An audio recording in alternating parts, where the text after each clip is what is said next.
Younger people, I'm guessing that they just graduated from those respective institutions. Anyway, today's topic, planning your lessons as a coach. We've got a lot to get into. We're going to get into a hitting progression pyramid. People will see it if you're watching on the YouTube side, Softball Strength Academy. You will see that graphic and you will see that pyramid and what it's all about. I got this topic from Cassie's Instagram at coach_Cassie RB, talking about planning your lessons as a coach, and it's vitally important.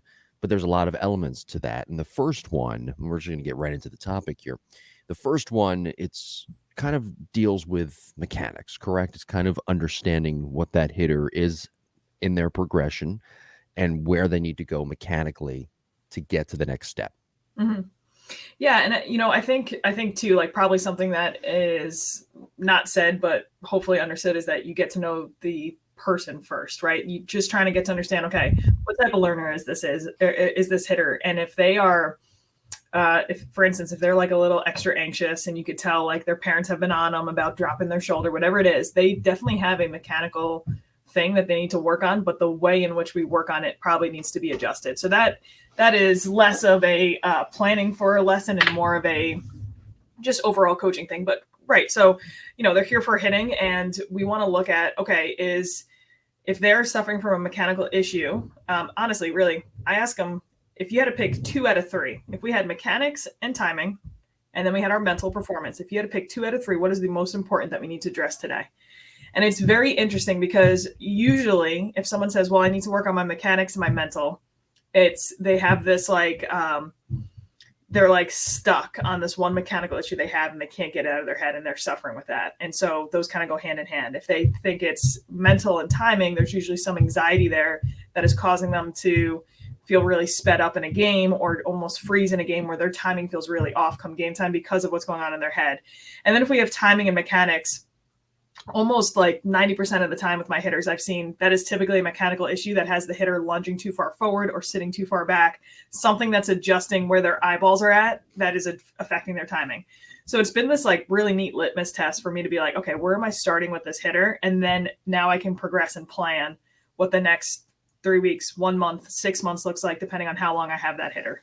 Okay, so so basically what you're doing, you're creating a base for not only the hitter but yourself in trying to help them progress. Where does that base come from? I hope I'm being clear with that question. Where does that base come from? Is it coming from an evaluation of when you watch them and then determine, okay, this person needs more bat speed, this person needs to get into their legs more, this person's timing is off, this person is ahead mechanically? Mm-hmm. Sure. So every hitter that comes in our building is going to do some form of an evaluation, or any hitter I work with. So it's interesting because if they are coming in for just hitting with me, that's usually in a form of some type of Zoom conversation, and very much more conversational based. We'll take a look at the swing and I'll explain. First thing I do is I point out all the things they're doing really well, because I don't think many coaches do that. I think they're like, okay, here's X, Y, and Z that you're doing incorrectly, but I want a hitter to be able to look at their swing and not look for the bad first, but look for the good first. And so we'll review that, and we'll really try to take a look at, exactly what you just said. Okay, this individual's 13 years old. Where should we be seeing them at a mechanical base, at base strength, whatever it may be? What is their perception of what they look like? Like, how are they doing mentally? But if they're coming in to our building, and this is honestly the best case scenario, and they're deciding to do strength training or throwing or something else in addition, they're going to be in person, and we're doing a full profile. They're on our force plates. They're getting their hip internal, external rotation measured. And now I can really take a deep dive. This is not just someone coming in for a couple of sessions to prep for a camp. This is someone who's taking a 6-month commitment, let's say, to us.